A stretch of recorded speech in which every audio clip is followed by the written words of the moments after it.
just don't know. People see me, but they just don't know. Come on, baby, let the good time roll.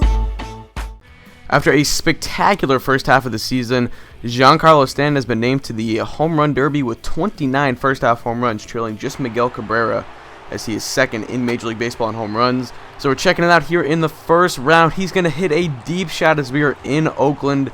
The O.Co Coliseum hits a deep shot right there. He would advance on to round two, although only had 9 home runs. That was the least out of the people who did advance. So here we go now. This is where Giancarlo would really put it together. He's going to hit his 13th home run with just 2 outs in the round. He is going to absolutely explode right now. 26 home runs now. Let's make it 27. This would be his final total for round 2, and he would move on to the championship. As here we go. Here's a quick little spray chart of all 27 of his home runs in round 2, including a 474-foot shot that was the longest of his evening.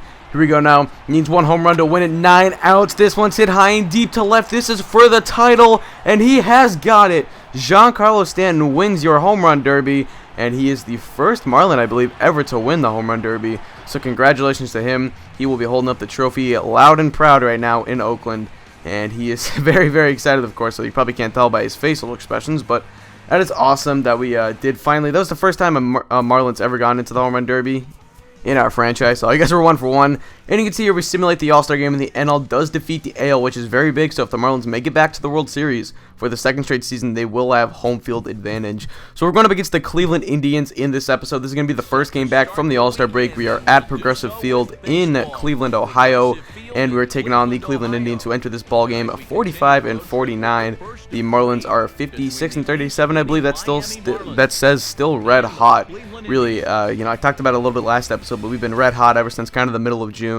Really took off with that 8 or 9 game win streak where we swept Arizona in the midst of it, and it's been a great kind of month and a half stretch so far for the Marlins. So we're gonna have to keep it up though against a very tough Indians team with a very potent lineup.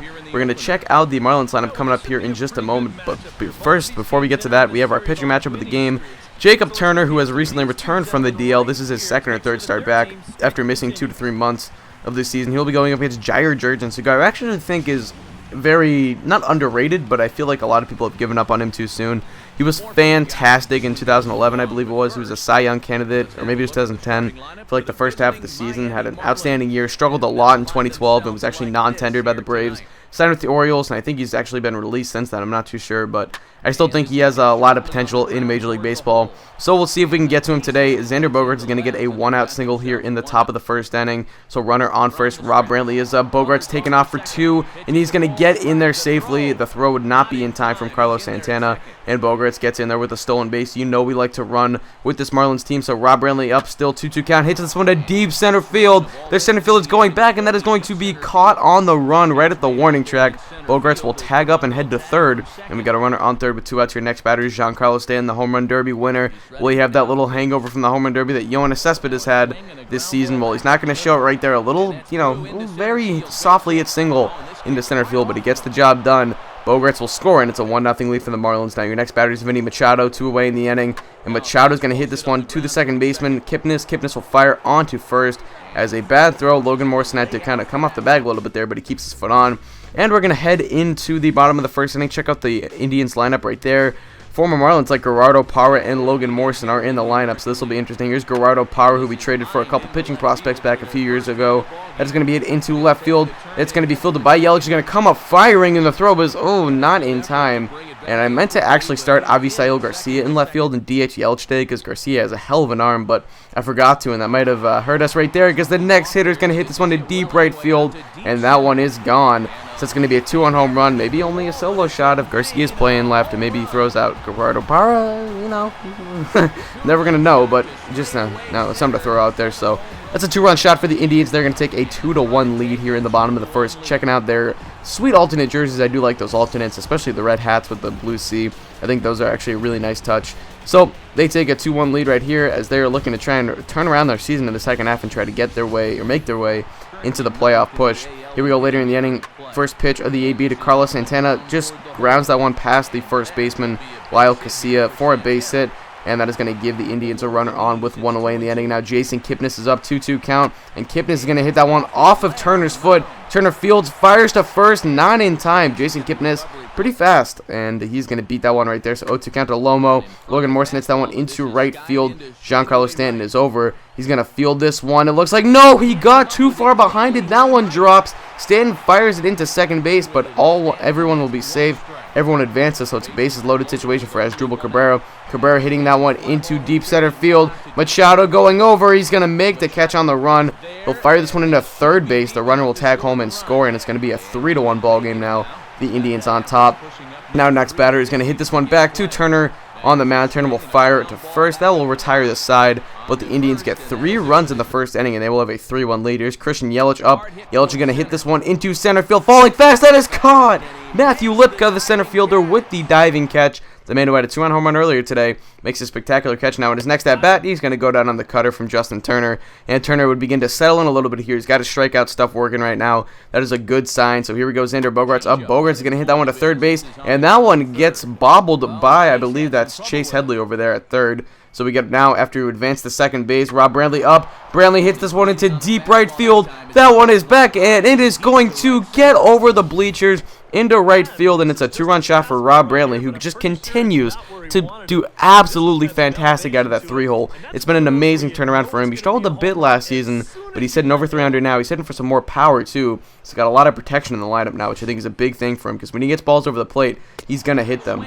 So Carlos Santana goes down on the curveball down in the way right there, and we got a 3-3 ball game now, so it gets a little bit more competitive. Avisail Garcia up now, top 4, pitch from Jair Jurgens to deep left center field.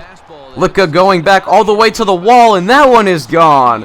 Avisail Garcia with a rare start against a right-handed pitcher. We usually use him against lefties, Yelich against righties, but in the American League, we have a chance to use him as a DH, and we utilize it right there. He hits a solo shot off of Jair Jurgens. It's only his 5th or 6th of the year, I believe, but nonetheless, he is going to give us the 4-3 lead. It's Avisail Garcia, one of my favorite young players. I still think the Red Sox should have gotten this guy at the deadline, just given Iglesias for Garcia straight up, and then dealt like Jackie Bradley for Jake Peavy if they still wanted to get Peavy. But either way, that's just my personal opinion. Lomo up now in the bottom of the 4th inning, hits this one to deep center field. Machado going back. He's going to play it off the wall. Plays it poorly. He's going to have to get this one in quickly. Lomo rounding second, heading for third. He is in there safely. And that is going to be a 1-out triple, I believe, or no-out triple, leadoff triple for the Indians. Asdrubal up next, and Asdrubal is just so good at making contact in this game. He's going to get that guy home 9 times out of 10. He pops that one up into center field. Machado's throw home is going to be well late. Just going to have to airmail that one. And that's going to make it a 4-4 ball game, so Asdrubal gets him home on the sac fly. Now top 5. Giancarlo Stanton up next. He's going to drop third strike, that one right there. So a nice strikeout for Jair Jurgens on one of the best hitters in the game. Now we're going to head to the bottom of the 5th. Carlos Santana up, and Carlos Santana down. He goes down by way of the K for the 2nd time today. And that one was on the fastball. The first one was on the curveball, so we're really looking good on him today. Oh, Christian Yelich hits this one into deep left center field. This one, same spot. Avisail hit it. Just a little bit shorter. Lipka misplays it on the dive. Yelich rounding second. He's going to get into third easily. And it's going to be a triple for the Miami Marlins. He would round third and head for home. I like to do that just to force the throw, but we would not be able to induce an error or anything like that. So Cody Allen is going to come in now in relief for Jair Jurgens. His day would be done. And you see Allen has struggled a lot this year. Avisail up next, still top 6, 1 out. He hits that one into left field for a base hit. Yelich is going to come home and score, and we take a 5-4 lead on the head of Avisail Garcia's RBI single.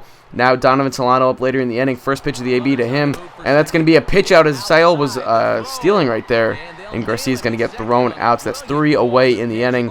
And then we're going to advance to the bottom of the 6th inning. Turner still in the ball game. Jason Kipnis up 2-2 count. Kipnis hits this one into deep right field. If it stays fair, it's going to be a gapper. As Stanton tried to get over there at the last second, misplays it. He's going to fire that one in off the wall. Kipnis will be held to a double, but it's going to be a leadoff double at that. So here you go. Next batter is Logan Morrison, the 1-2 count to Lomo 5, and Lomo's going to hit that one into deep right field. Stanton going back. He makes an impressive running catch right there, but Kipnis will tag up and head for third, I should say. So they have the tying run just 90 feet away with less than 2 outs. Asdrubal up. He's had a couple RBI already today. He's going to kind of flank this one off the bat. The broken part of the bat almost hits Turner, and we would not be able to get Cabrera. So a little weak single right there for Asdrubal Cabrera. Now Jose Ramirez up, and Ramirez hits that one into left field for a base hit.